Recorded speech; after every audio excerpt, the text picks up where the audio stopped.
Malam itu adalah malam Jumat. Hujan rintik-rintik mulai turun sejak pukul 8. Langit tampak gelap pekat, hanya sesekali kilatan petir menyambar, menerangi jalanan kota yang basah. Reza, seorang ojek online, baru saja menyelesaikan pesanannya di sebuah kawasan perumahan elit di pinggir kota. Dia memutuskan untuk menyalakan aplikasi sekali lagi sebelum pulang. Masih ada waktu untuk menerima satu pesanan lagi, pikirnya. Tak lama, sebuah notifikasi masuk. Lokasi penjemputannya berada di sebuah tempat yang cukup jauh dari jalan utama. Sebuah gang kecil yang terkenal sepi. Nama pemesan itu hanya tertulis Rina. Tanpa berpikir panjang, Reza menerima pesanan itu. Baginya, semakin malam, semakin besar tarifnya. Namun, hatinya sedikit risau ketika membaca deskripsi penjemputan. Tolong jemput di depan gapura TPU Melati, saya berdiri di sana. TPU Melati? Reza bergumam, mencoba mengingat. TPU itu adalah tempat pemakaman umum yang terkenal angker. Banyak cerita seram yang beredar tentang tempat itu, terutama saat malam hari. Tapi dia mengusir pikiran itu. Toh, ini hanya pekerjaan. Lagi pula, pelanggan pasti menunggu di dekat jalan, bukan di dalam makam. Hujan mulai reda ketika Reza sampai di gapura TPU Melati. Waktu menunjukkan pukul 11:15. Udara dingin menyelimuti malam itu, dan suasana di sekitar terasa lebih sunyi dari biasanya. Pohon-pohon besar yang menaungi jalan ke TPU itu bergoyang pelan tertiup angin. Reza memperhatikan sekeliling, mencari sosok yang mungkin adalah Rina. Tak ada siapapun di sana. Ia melirik ponselnya untuk memastikan lokasi penjemputan sudah tepat. Notifikasi menunjukkan bahwa dia berada di tempat yang benar. Namun, tak ada tanda-tanda siapapun yang berdiri di dekat gapura itu. Ia mencoba menelepon nomor kontak yang tertera di aplikasi, tetapi hanya terdengar nada sambung yang berakhir dengan pesan suara. Mungkin dia masih di jalan, gumam Reza sambil mematikan mesin motornya. Beberapa menit berlalu, tetapi tak ada yang datang. Reza mulai merasa tidak nyaman. Ia memutuskan untuk mengirim pesan teks kepada pemesan. Saat ia mengetik, sebuah suara lirih memanggil dari arah gelap gapura. "Mas?" "Reza?" Reza mendongak, mencari sumber suara.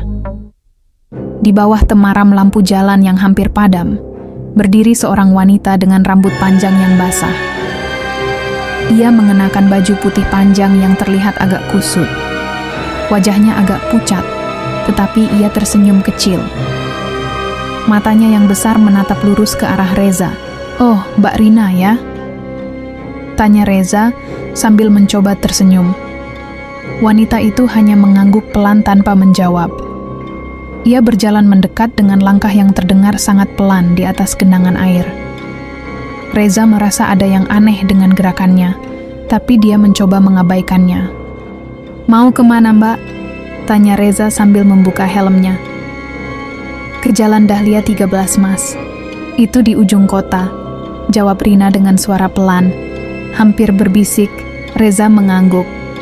Lokasi itu memang cukup jauh, tapi tarifnya besar. Tanpa banyak bicara lagi, ia mempersilakan wanita itu naik ke motor.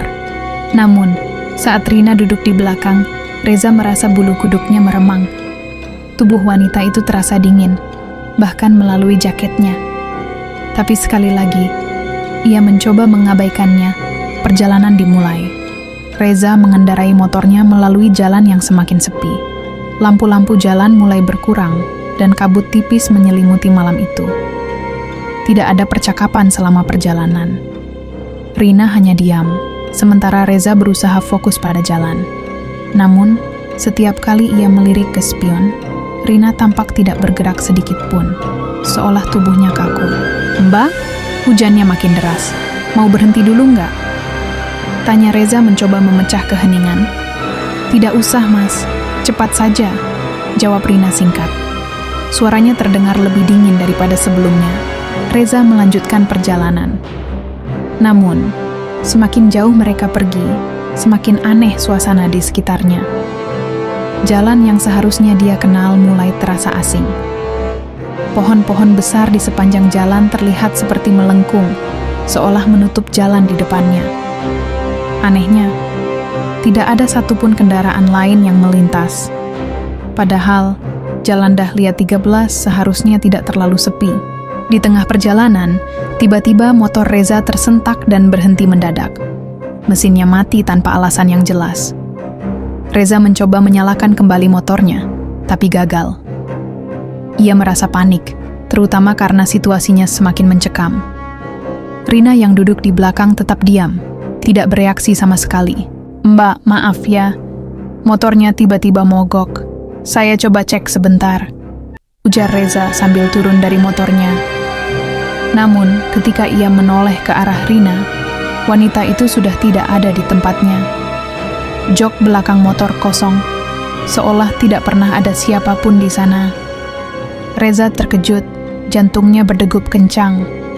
Ia memutar tubuhnya, mencari ke sekeliling, tapi Rina menghilang begitu saja. Mbak Rina?" panggil Reza. Suaranya mulai bergetar. Tidak ada jawaban, hanya suara angin yang berdesir di antara pohon-pohon. Hujan kembali turun, kali ini lebih deras. Reza merasa udara di sekitarnya semakin dingin. Dalam kepanikan, ia mengambil ponselnya untuk memeriksa kembali aplikasi ojek. Anehnya, pesanan itu sudah hilang dari riwayatnya, seolah-olah tidak pernah ada. Reza mulai merasa ada yang tidak beres. Ia memutuskan untuk berjalan mencari bantuan, meninggalkan motornya di tengah jalan. Namun, semakin jauh ia berjalan, semakin aneh suasana di sekitarnya.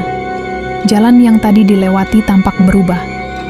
Pohon-pohon besar itu sekarang terlihat seperti bayangan hitam yang bergerak perlahan. Tiba-tiba, Reza mendengar suara langkah kaki di belakangnya. Suara itu terdengar basah, seperti seseorang yang berjalan di genangan air. Ia berhenti, menoleh ke belakang, tapi tidak ada siapapun. Namun, suara itu terus terdengar, semakin dekat. "Masih mau kabur, Mas?"